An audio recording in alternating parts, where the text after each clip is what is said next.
This is Join Us in France, episode 280. Bonjour, I'm Annie Sargent, and today's episode of the podcast is a conversation with my friend Elyse, who is a tour guide, and we talk about some strange places in Occitanie. They are called Rennes-le-Château and Bugarach. These are both in the Aude department, not far from Carcassonne and Limoux. These are small places with a big reputation for the metaphysical, hidden gold treasures, and end-of-the-world gatherings. Can Annie and Elyse crack the code and tell you exactly where the gold is? Huh? You've never heard of Renne-le-Château or Bugarach, probably, unless you're interested in the paranormal. Neither Elyse nor I are into otherworldly things, but we do enjoy a good story, and this area is full of great stories, so we had fun with it. We recorded this in person a couple of days before we were all asked to stay home. So this is our last in-person recording for a while. I'm missing those, but we'll get back to those soon, hopefully. I'll update you on the situation in France and in our lives after my chat with Elyse. As you know, I produce audio tours of Paris on the VoiceMap app. VoiceMap tours are designed so you can put in your earbuds, put the phone away, and enjoy Paris with your eyes and ears. But none of us can travel right now. So I've started adding photos to all the stops along my tour on the app so you can enjoy it even if you can't walk it right now. A new version of the Marais tour with photos is now available. The others to follow in the next couple of weeks. Go to joinusinfrance.com/audio tours for the details. And for those of you who've already bought my Marais tour, you can get the updated version with the photos for free. You just need to download the tour again, and I will put instructions on how to do that in the show notes for this episode, which are at joinusinfrance.com/280. The number 280.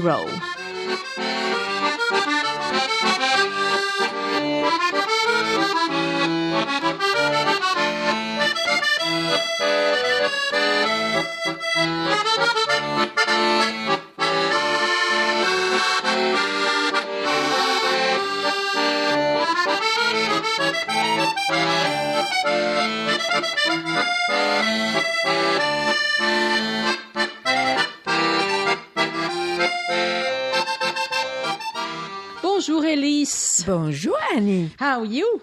I am fine. It's a nice sunny day today. Beautiful day in the middle of the month of March. Middle of the month of March. It's actually the beginning of springtime. It's also the beginning of close down of everything. Of self-isolation. Sorry. Yes, well, we're not self-isolating. We're duo-isolating today.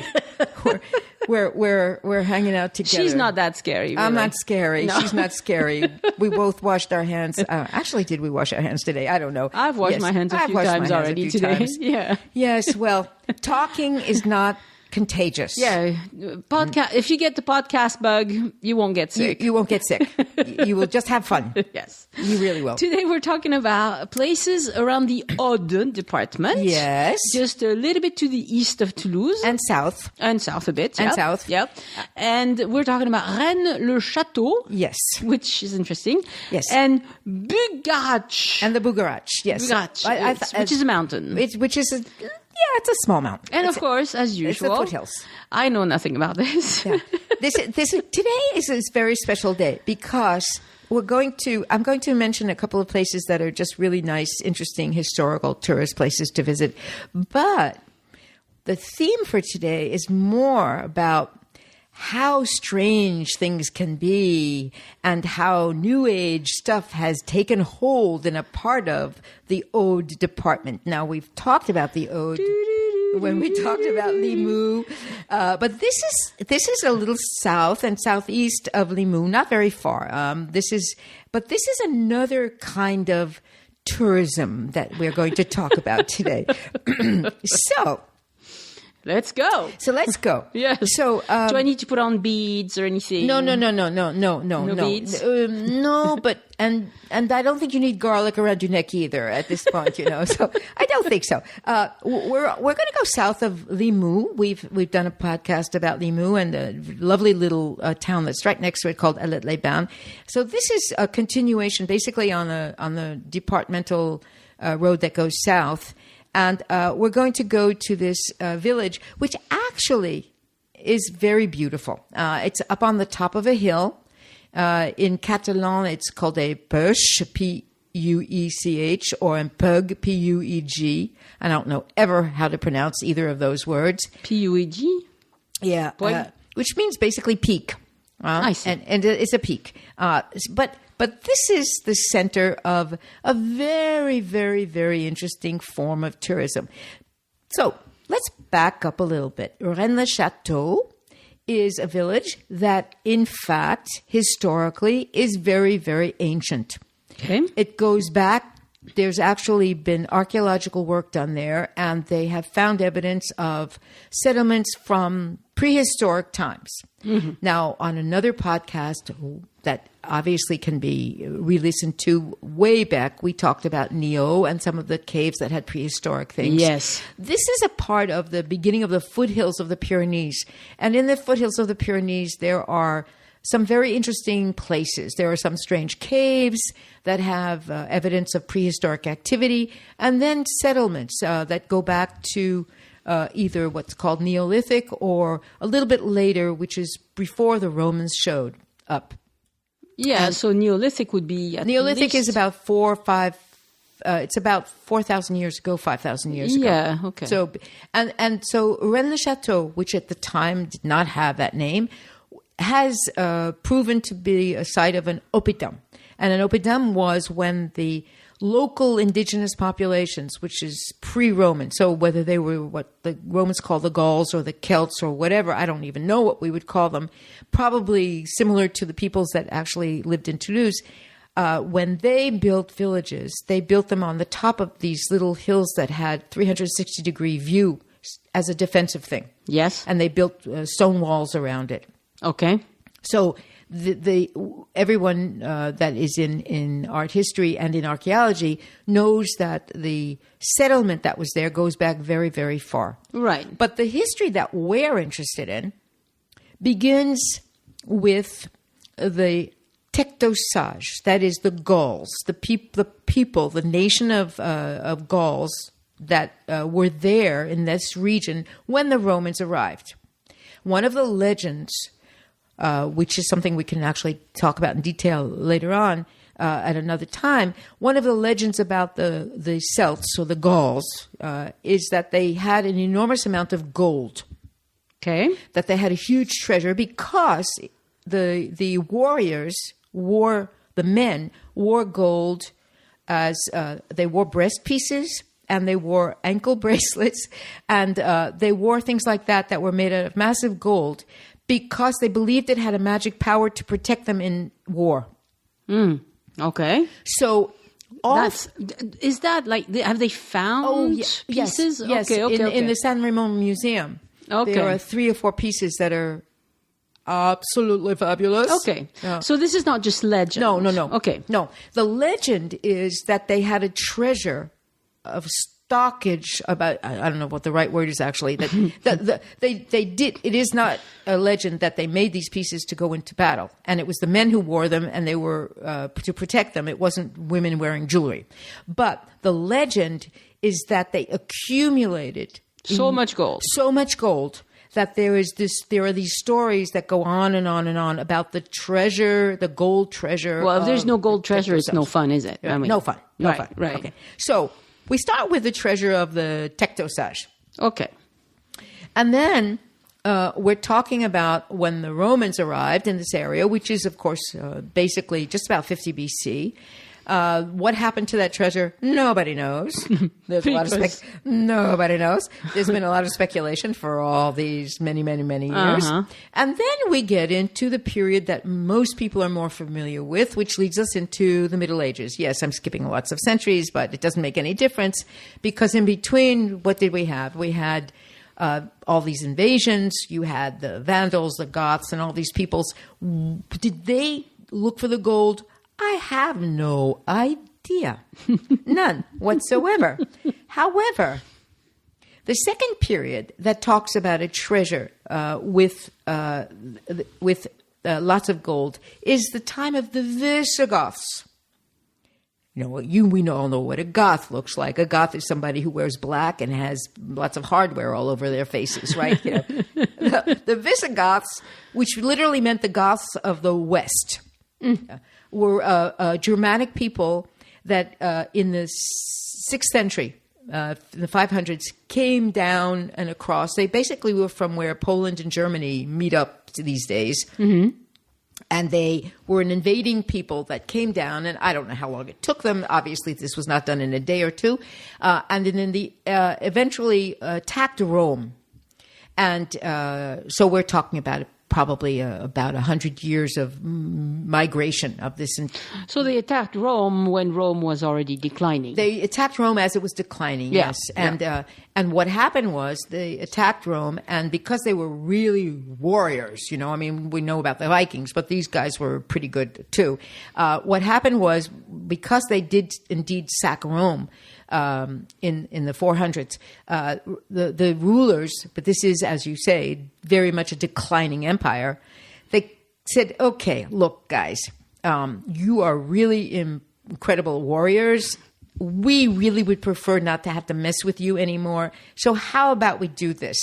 We're going to give you part of our Western Empire, that part that's over in this place called Gaul. And in exchange, you work with us, not against us, and you protect us from the next group of invaders that are going to come, and they were the Huns. Okay. Yeah. So basically a deal was made, and it is, in fact, that is how the Visigoths, who were really very, very, very organized as warriors, came from the east and settled into what is basically the southern half of France. Okay. And they made Toulouse their capital. So they are. I had heard that, actually. Yes. I mean, so, this is what's interesting about this whole thing. That's going to, how does this take us to Rennes-le-Château? Well, all of this is about is that there's truth and legend all mixed up. Right. So as always, right? Ancient history, right. How would it not be? So the Visigoths came and basically stayed in this area, and including they went as far as the Atlantic, and they did go across into what is now northern Spain. And eventually were kicked out by the Franks and moved south and moved into what is now Spain and stayed. But there is a story, a legend about the gold of the Visigoths. Right. And everything they did was with gold. The problem is we don't know where any of that gold went. Right. We have no idea. It was probably imaginary gold. They did put gold on the walls with mosaics. Just like the Byzantines did. But like a piece of gold. A piece of gold. It's kind of like the gold you use for putting on a frame for a picture. You know, I mean, you don't need a whole lot of gold to do that kind of thing. But after this first legend about treasures of gold, there's the gold of the Visigoths. Nobody knows where it went when they left and went across the Pyrenees into Spain. Okay, another set of gold. Then we come to a very important part of the history of this place called Rennes-le-Château. It happens that starting with the organization of what became France, when we have the Charlemagne and the development, we've talked about this a lot, about how he made counties and he made counts and he made, royalty everywhere. The Rennes-le-Château, which had a different name at the time, was a small village. They had taken over the remnants and the vestiges of what was this oppidum that was left from basically prehistoric times. And they made it into a village that was a village run by a count who paid his dues to the Viscount of Carcassonne. Okay. So we're now getting to about the year 1000. Okay. And this is pretty much a similar history to everything that goes on in this region. We have the feudal system. We have these little nobles who are, each one has its own little territory to govern. and pillage, I guess, Well, you don't call it pillage when it's your ruler. You call it taxes. You call it taxes. Basically, you took taxes, and the knights that have to do whatever they're supposed to do. Yeah. And so we have it ironically and interestingly, this little village of Rennes-le-Château, which is part of this area that we'd mentioned recently called the Razès. This is the name of the region. Okay? Right. The Razès. The original name of Rennes-le-Château was Redae, Redae. Okay. Okay. It's recorded as being Redae in the year 1002. Okay. So it goes back really far. Yeah. And it was. And so there's a written record. There is a written record. Yeah. A legitimate written record. This is the part that's not simply, we're talking about crazy legends and stuff like that. Right. It was a fortified village on the top of this hill, and it had a count who was the ruler of the area. In the 1200s, when we have this war that really did take up a lot of time and killed a lot of people in this region of France. So we are talking about this famous war with the group that we now call the Cathars. That was really a war for annexation, let's put it that way, between the king of France. This area was loyal to the Viscount in Carcassonne, so like in Limoux and other places, sided with the people who were here, not with the invading people. Right. In other words, so Trencavel. The Trencavel and the Counts of Toulouse and all of these people. Yes. Unfortunately for them, even though it was a place forte and strategically looked like it could be very successful in defending itself, Simon de Montfort's army managed to come in. That's the invaders' army. That's the invaders' army. Sent by the King of France. Sent by the King of France.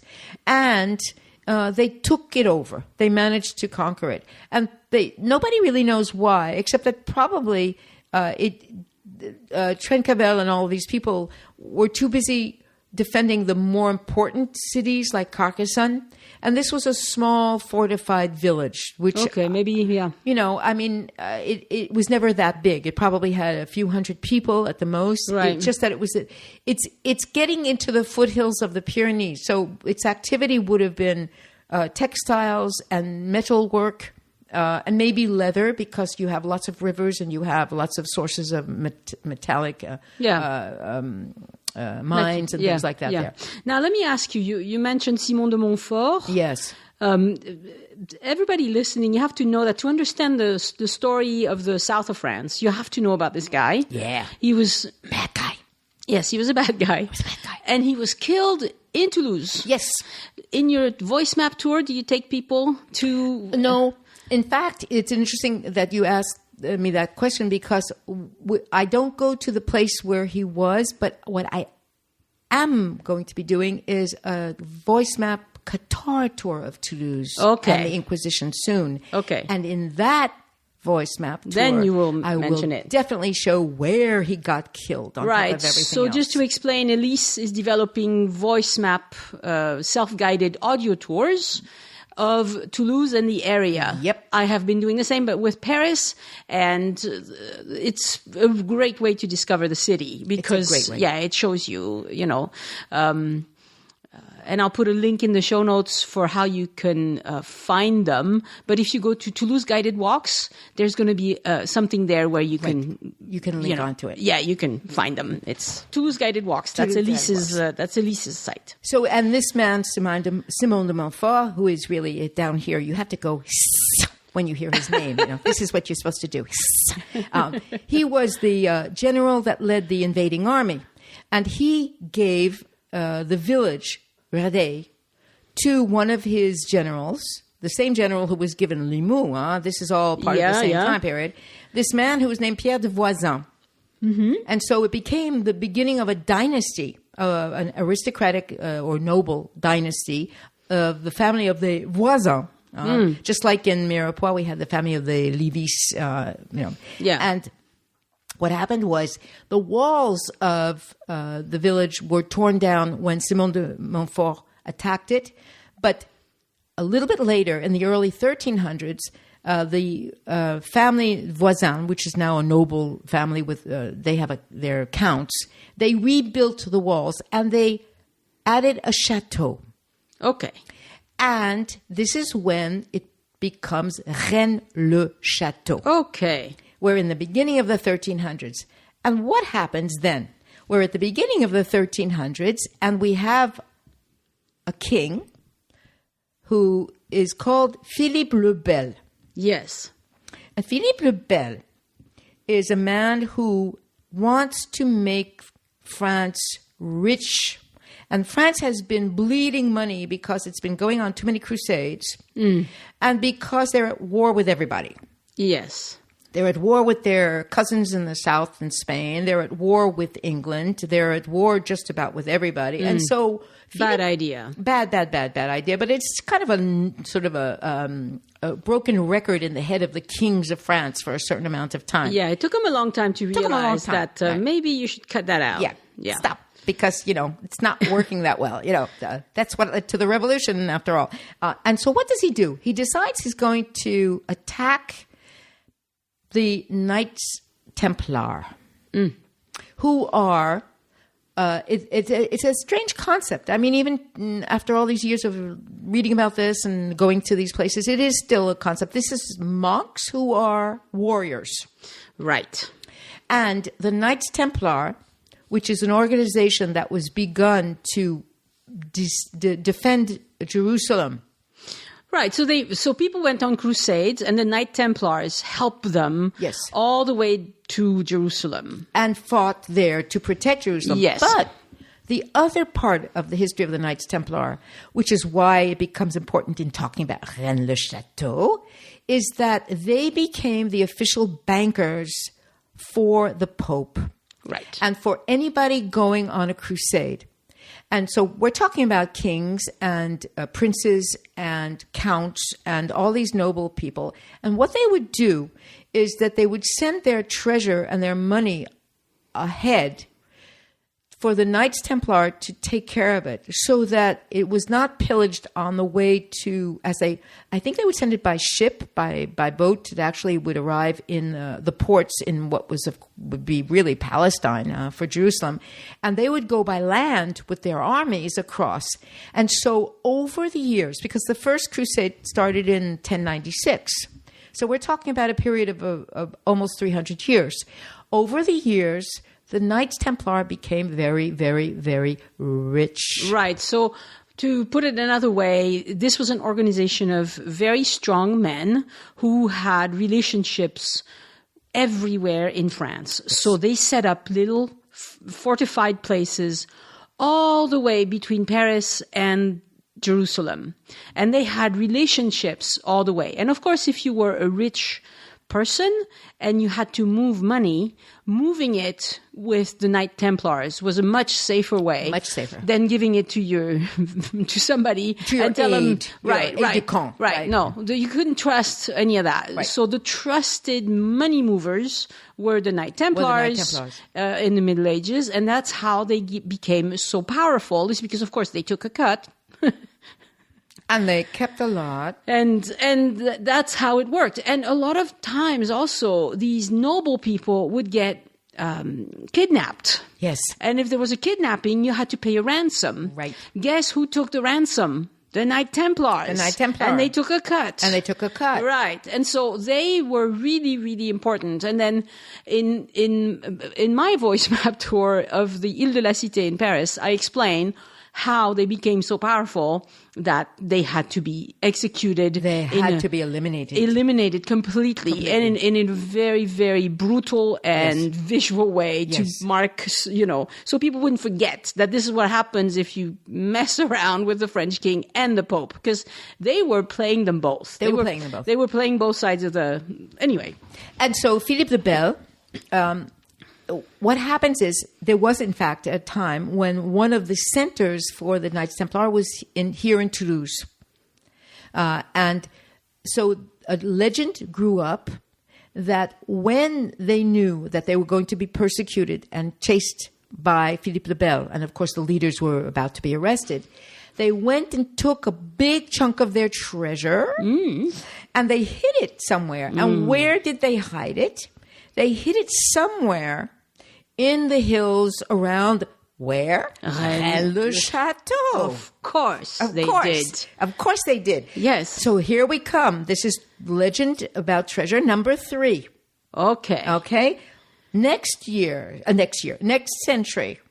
Yes. There's a history. I don't know if it's true or not. To be honest, I really didn't delve that deeply into it. There's a history of and a legend about forgery, because we're talking about a time when money was coin. There wasn't paper money, right? So there were, of course, it was supposed to be the king that was supposed to be stamping and making the money. But there is a legend that a century later, there was an activity in the foothills of the Pyrenees of forgers making fake coins. Whether they were real or not, I have no idea. Well, they probably put like a veneer of gold or whatever, or silver on top, and then inside was tin or something, which is why people used to bite coins. Yes. Just to see if it was solid enough. Yes. And break their teeth. And you people, yes. And of course, don't do that to your gold ring. Please don't, So 1 century later, we have now a 4th legend about treasure. But in this case, it's a legend about false treasure. Fake coins. Fake coins. Fake coins. Well, that's a good collector's item. It's a good collector's item. Yeah. And all of this is in conjunction with a story that belongs to something that we've done on a previous podcast, which had to do with the Qatar and Montségur, which is not very far away. It's a little bit west in the foothills of the Pyrenees. Yeah. Which has to do with the idea that the Qatar, that's a whole other story, but they also had a treasure, and that there is a legend that several people escaped from this mountain fortress before the rest of them were burned at the stake, and they fled with a treasure that was supposed to be directed towards northern Italy, where some of their own people were waiting for them, but that somehow it got lost close to Rennes-le-Château. Rennes-le-Château. Of course, it got lost there. Of course. Now, wow, that's a lot of treasure. That's a lot of treasure. Yeah. We have a lot of treasure here. Okay. Yeah. And somebody's got to go find it. So guess what? Okay, so here we go. You're good. Am I good or what? You're good, Annie. You're good. So what we have is a legitimate medieval village with a rebuilt, magnificent fortified castle that is really a village that is relatively modest in size and that has some activity, but is not nearly as important as some of the other sites around it, including Limoux and Carcassonne and things like that, which are really not very far away. Right. And we pass through a little bit of a time warp, and we come out of the time warp at the French Revolution. Okay. These legends have... Which is late 1700s. Which is late 1700s. We have these legends which have persisted all through this time.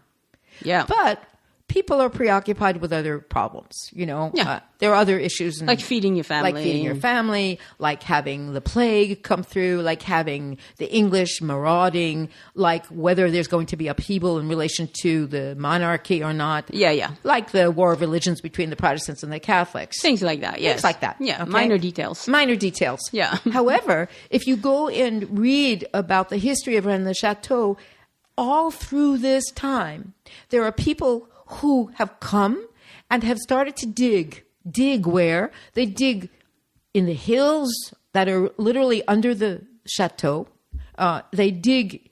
If they can get up to the top of where the village is, they try and dig holes, thinking that there's somehow a treasure somewhere. Like shovels and stuff? Yeah. I mean... Yeah, okay.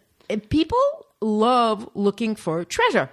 Well, this is really funny to me because I walk this path all the time with my dogs, and every now and then there's a guy who comes by, and he has one of the metal detectors? A metal detector, and he will just walk in the mud all day long looking for I don't know what, because there's nothing there, dude. And he reappears every few months. He must have a circle that, he must go to all these different places. People do. One of these days, I'm going to have to talk to him and just, what the heck are you looking for? Yeah, maybe he thinks the gold of the Visigoths is there. You never know. It could be. It could be a kilometer away from my house. It could be. And I was the fool who didn't go looking. Exactly. It could be me, the fool. It could be. Yes. And in the midst of all of this, and up through into the French Revolution, there is a scandal that breaks out because Rennes-le-Château, in spite of it not being very big, for a certain time period, the church is considered to be a cathedral. Now, that's another whole story about why a small church in a small village will be considered a cathedral, because that means there's a bishop, and that means that they get a lot of money from the church. But what happens is that in the 17th century, in the 1600s, there is a huge scandal because they discover that the monks in the abbey that is just outside Rennes-le-Château have been selling pardons in mass. You know, a pardon was how you get rid of your sins. Yes. You know? And they were... what do we call them in French? Is it pas les pardons? No. There's a name for it. It'll come back to me. And guess what they did? They accumulated a fortune. Well. And that was a fortune. And did they bury it in the hills? And they buried it. And they buried it. No way. And they buried it somewhere. They not only buried it, but people were so crazy that they started digging. I thought of the word. What? It's called des indulgences. Les indulgences. Okay. Yes, indulgences. That's pardon. People were so crazy trying to find this treasure that they were actually pillaging tombs. Nah, that's all right.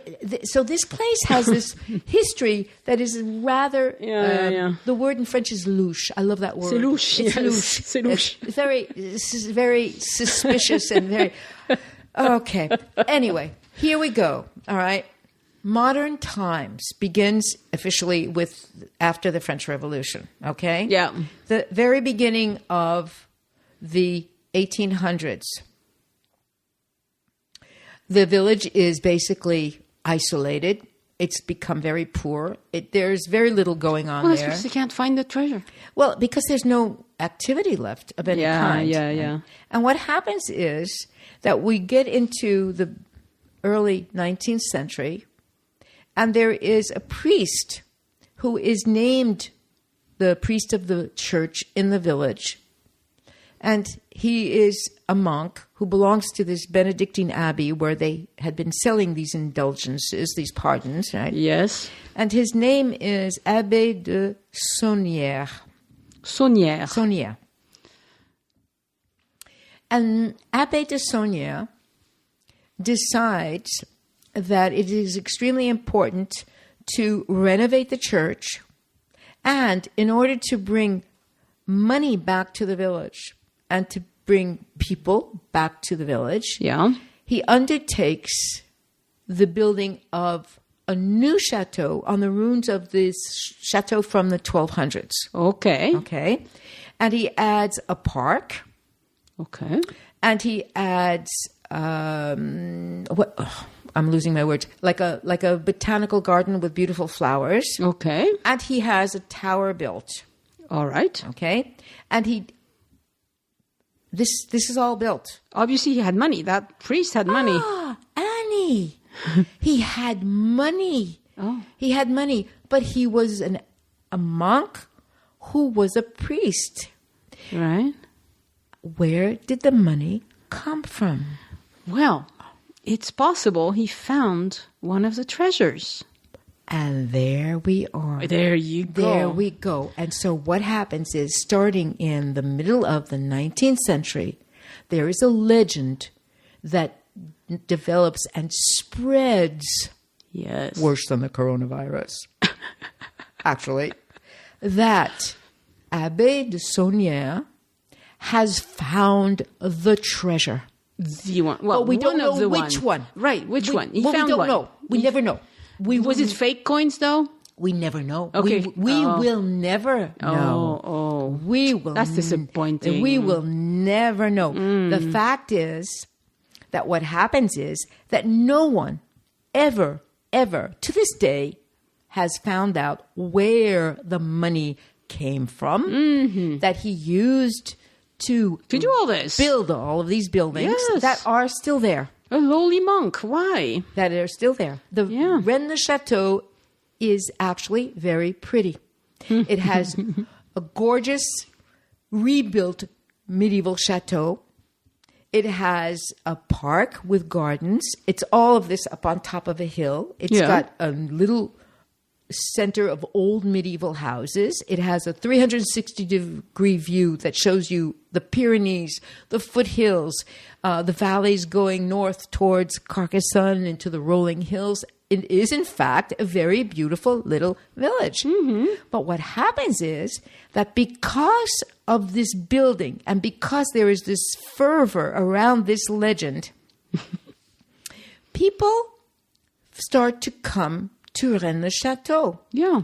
Now, did, in fact, he ever deny it or not? I don't know. Right. I don't know. But what happened was that because so many people started coming to Rennes-le-Château, and this is, of course, we're not talking about late 20th century tourism. We're talking about a time when people were going back into superstitious things, you see, and they were wondering where this abbé got his money from. Maybe he made a deal with the devil. Well, God, did you read my notes before I even started? But this is really? Classic. This is classic story. I've read a few novels, Elyse. I'm speechless.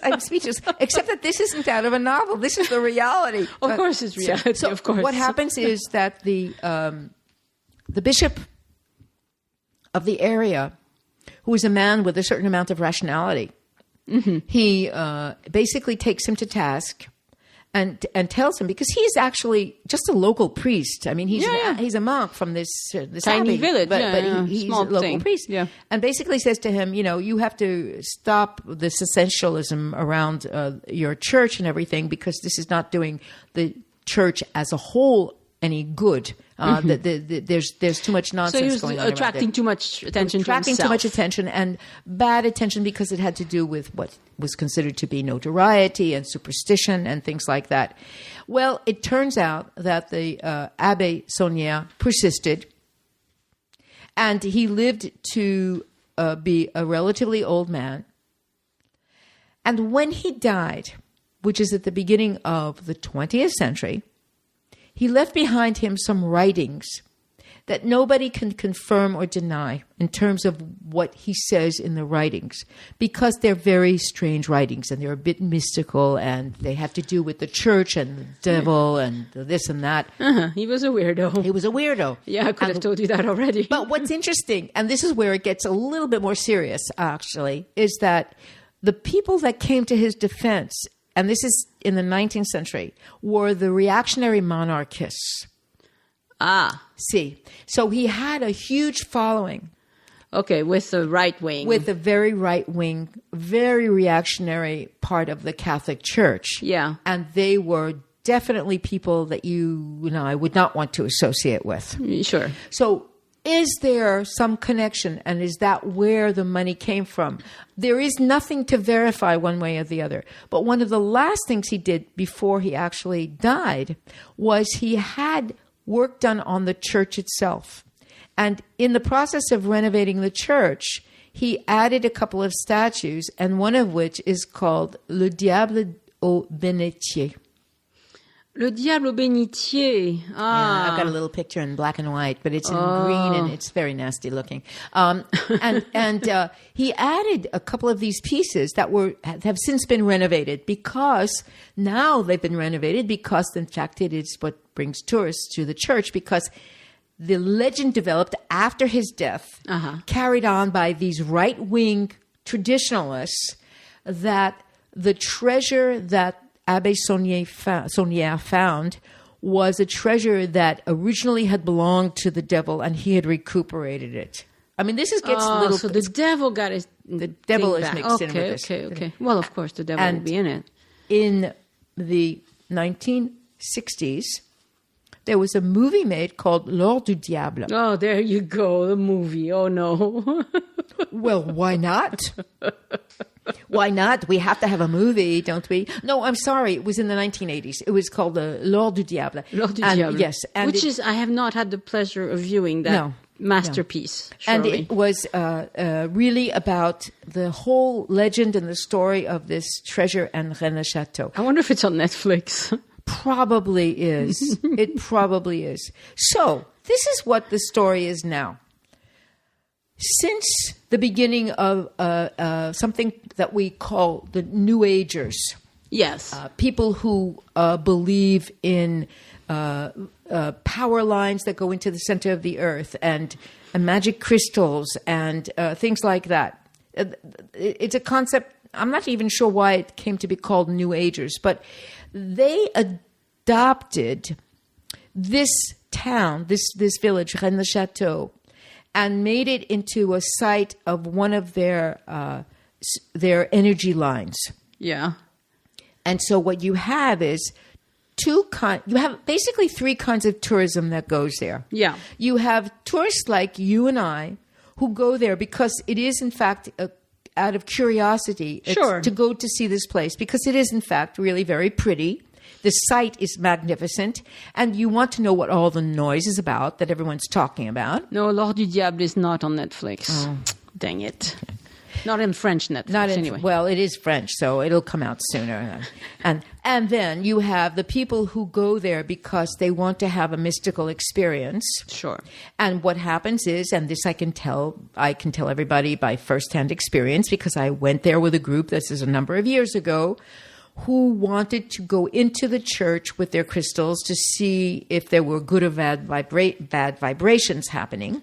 Oh. And walked me around and had me look at all of these things. I had only really visited the village from the outside before, but I thought, okay, why not? And then you still have, and this is amazing because as of literally last year, it was still happening. You have people who come with a shovel and a pick and try and dig holes either underneath the hill or on the top of the hill near the foundation of the church and the chateau. There's got to be ordinances against that. Well, they get arrested if they are caught. Okay, yeah, because there's no way. There's no way. If I took a shovel and axe to the church around my house, next to my house, what do you think would happen? They would stop me. Well, so this is the deal. This is actually, I mean, in spite of all of this, I have to say it's really kind of a fun place to visit. Yeah. But don't go. There are certain times of the year, and I'm not sure exactly when, I didn't look it up, that I know that there is an influx of groups of New Age people that come there for a kind of congregation. Because on top of everything else, a legend grew up that was used in the Da Vinci Code by Dan Brown. Oh, then all bets are off. That Mary Magdalene came, she escaped. Mary Magdalene escaped from Palestine. And she came to the south of France. Sure. And she had a baby with Jesus. Didn't you? If you didn't know that, I'm sorry. No, wait. She did not have a baby with Jesus. Yes, she did.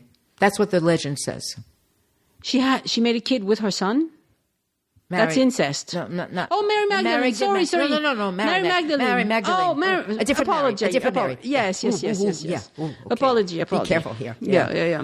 Let's not get us into other kinds of trouble. Right. Here. No. And when she left, she went to Montségur and Renne-le-Château.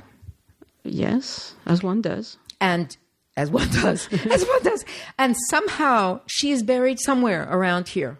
Marie Magdalene? In this area around Rennes-le-Château. Oh. So, you have... Well, that would be that would be like headlines. But they didn't have internet at the time.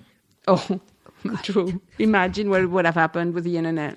In December of 2012... Okay. Thousands of New Agers came to Rennes-le-Château, and they went to a teeny little village that is actually about 12 or 13 kilometers away, that is at the foot of a little mountain called the Bugarach. We get to the Bugarach, yes. Thousands came because... Now I'm going to have to try and not laugh when I say this. I'm sorry. I've been so serious the whole time. Yeah, okay. I'm doing really well, haven't I? Because in the Mayan... The Mayan? I'm sorry. I have to take a deep breath here. Mayan, like Mexico? In the Mayan calendar... Oh, and in the Mayan Codex. There is a book called the Mayan Codex that has astronomical predictions, which is, in fact, the Mayans were very good at doing astronomy. Okay, I guess. I don't know. Don't even ask. Okay. Fine. In the Mayan Codex, there was a prediction that in December of 2012, sorry, please, everybody out there, the world would come to an end. Of course. But if you were there at Rennes-le-Château, you'd be spared. You'd be spared. And so brilliant. And that one of the energy lines was in Rennes-le-Château, and the other is at the top of this mountain, which has a very odd shape. Bugarach. The Bugarach. It's 1,230 meters tall.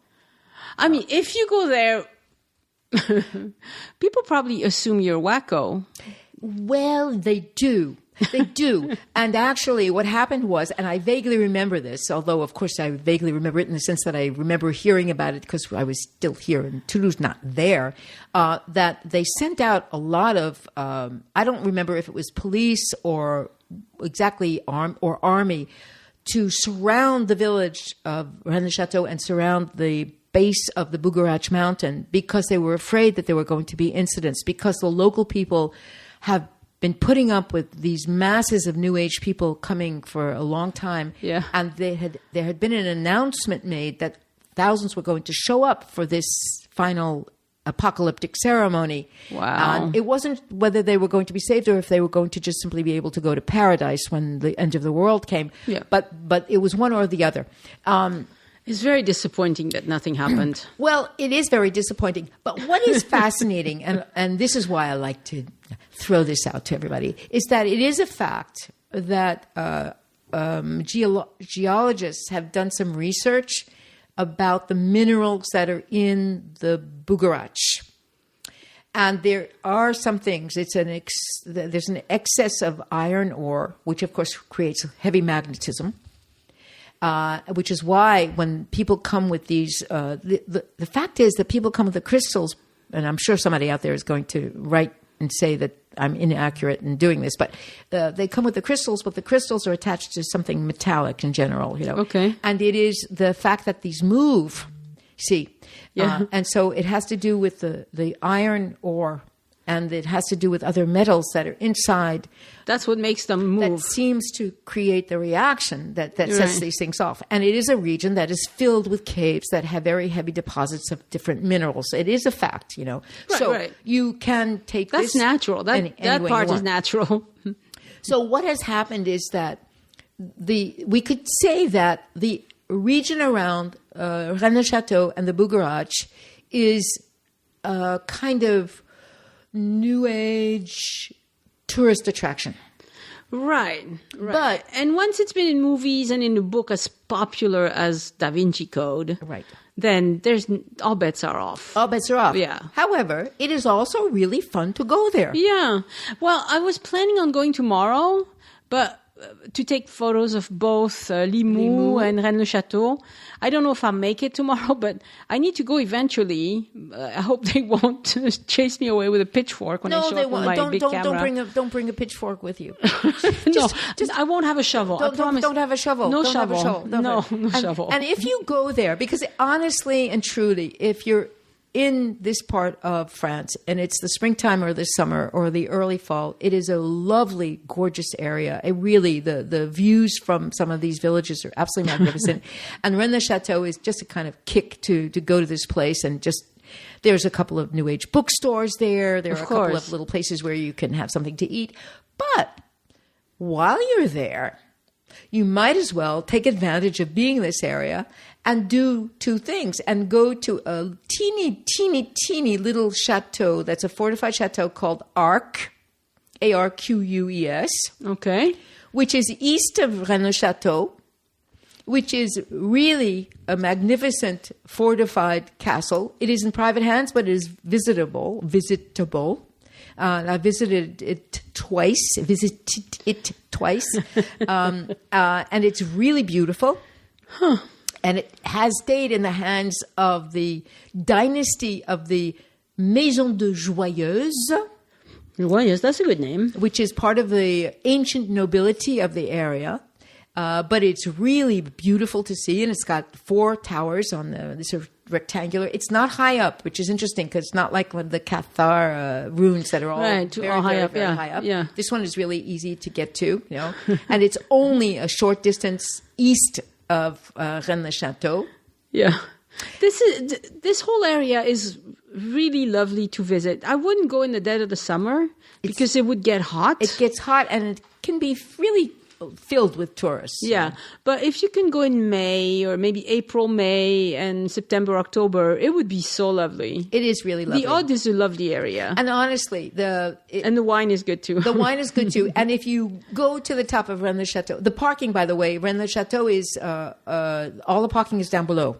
Because of the influx of tourists, so you have to walk up. So it's a walk, but it's not terrible. I mean, this is not a horrible walk up. It's just it's a nice. But if you get to the top, get your heart pumping. You really have a view that's absolutely magnificent from every direction, and you can just have a coffee or a drink and imagine all these legends and all of these things. Yeah. And just as a piece of ridiculous information, over 800 books, articles and films have been made about Rennes-le-Château and the treasure of Abbé Saunières. Yes, and so because now we're putting out a podcast episode and it's going to be transcribed, I know for sure there are going to be a lot of people who find the podcast just because they were looking for information on Rennes-le-Château.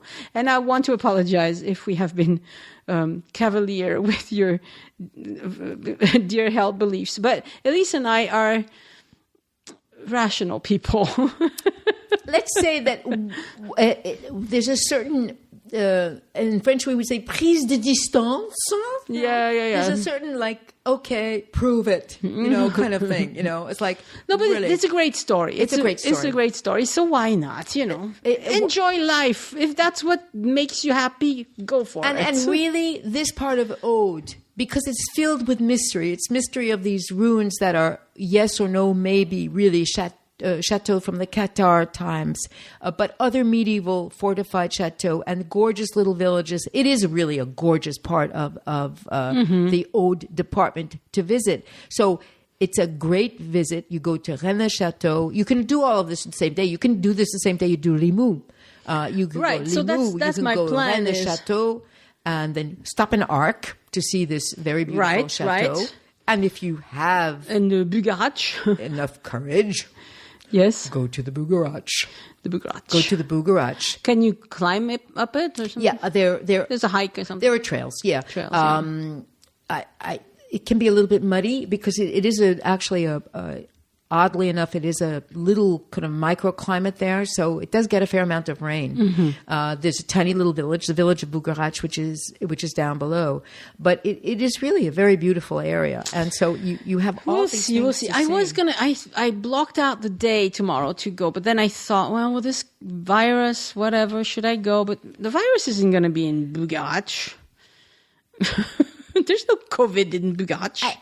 I would think that there's not that much of a chance that, I mean, Limoux is supposed to have a festival this time of year. Right. But I think it's probably been cancelled. My guess is that it's been cancelled. Because of my guess, unfortunately, yes, that it has been cancelled. So we'll see. I might still go. It's still, Vic. And it's just that this whole area, we've had podcasts, we've done Mirepoix, we've done places like that. Yeah. This area is rich with wonderful things to see. And I just felt like doing a little bit of an original podcast this time. New Age is interesting. New Age and treasure hunting. And treasure hunting. Yeah, treasure hunting. Just if you go, don't bring a shovel, please. It will not be If I have crystals dangling from my ears, will they let me through? I don't know. I don't know.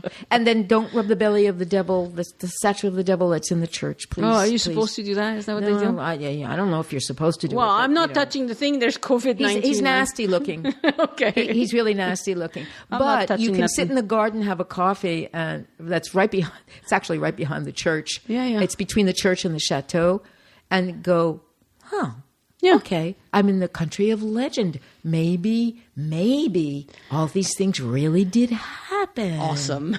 Thank you so much, Elyse. You are welcome, Annie. Au revoir. I don't have any patrons to thank this week, but a heartfelt thank to all my current patrons who support the show, even though they can't travel just yet. Patrons enjoy several rewards that you'll find listed at patreon.com/join us. That's Patreon. Join us, no spaces or dashes. I share exclusive content with my patrons, including help with your French, stories about France, photos, and membership into a secret Facebook group. And of course, patrons can message me directly through Patreon, and these messages always get top priority. Once this craziness is over and you're ready to travel again, I'll be happy to review your itinerary for France. It'll cost you $50, but you get a full review. We go through the whole thing on the phone, and then I send you my recommendations in writing. Email Annie@joinusinfrance.com to set that up and write itinerary review in the subject line.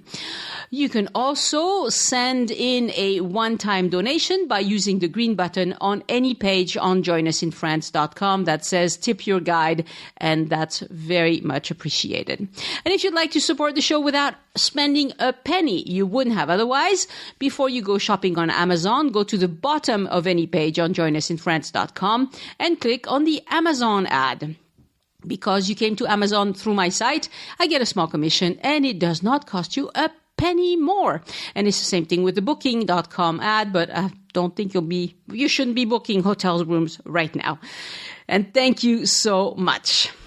For my personal update this week, well, we're still all asked to stay home. Having Easter Sunday at home with no family gathering is no fun. But at least we're all healthy in my immediate family and my husband's immediate family, so we're grateful for that.